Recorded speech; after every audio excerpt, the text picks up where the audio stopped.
Hello guys, welcome to my channel Mohit કા blog. તમારું સ્વાગત છે. જો પછી સાંજ પડી ગઈને આપણે બેસી ગયા બહાર. પછી જો ધુમાડો કરવા માટે લોકો લીમડો લઈ આવ્યા છે અને ધુમાડો કરવા માટે બેસી ગયા આપણે. જો પછી મારે જવાનું હતું મેરેજની અંદર, એના માટે રેડી થઈ ગયો અને બાઇક કાઢી લીધી બહાર. અને પછી મેં બાઇક ચાલુ કરીને નીકળી ગયો મેરેજમાં.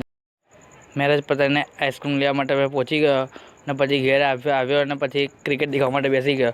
તમે મને એ કહેજો કે તમે કોને સપોર્ટ કરી રહ્યો છો, કઈ ટીમને સપોર્ટ કરી રહ્યા છો. ભાઈ મને કોમેન્ટની અંદર મને જણાવજો તમે કઈ ટીમને સપોર્ટ કરે છે. મેં તો આરસીબીને સપોર્ટ કરી રહ્યો છું. અને અમે નીકળી ગયા બહાર જવા માટે. તો મારી મમ્મી જો હાઈ કરે બધાને. અને પછી અમે નીકળી ગયા બરોડા જવા માટે. બરોડા જવા માટે નીકળી ગયા અને પહોંચી ગયા આપણે શનિવાર છે તેના માટે પહોંચી ગયા હનુમાનજીના મંદિરે પહોંચી ગયા દર્શન કરવા માટે. દર્શન કરી લીધા અને પછી આપણે ઘેર આવવા માટે નીકળી ગયા. અને પછી આપણે એ રસ્તામાં ચાઇનીઝ લેવા માટે ઊભા થઈ ગયા. ચાઇનીઝ લીધું અને પછી આપણે ઘેર પહોંચી ગયા અને ચાઇનીઝ ખાઈ લીધું. અને પછી ગાડી ઢાંકવા માટે આપણે નીકળી ગયા. ગાડી ઢાંકવા માટે જો આપણી ધનનો કેવી લાગી રહી છે આજે. પછી ગાડી ઢાંકી દીધી અને પછી જો ધનોને ફાઇનલી પછી આપણે ગાડી ઢાંકી દીધી. જો તમને વિડીયો પસંદ આવે તો લાઈક કરજો.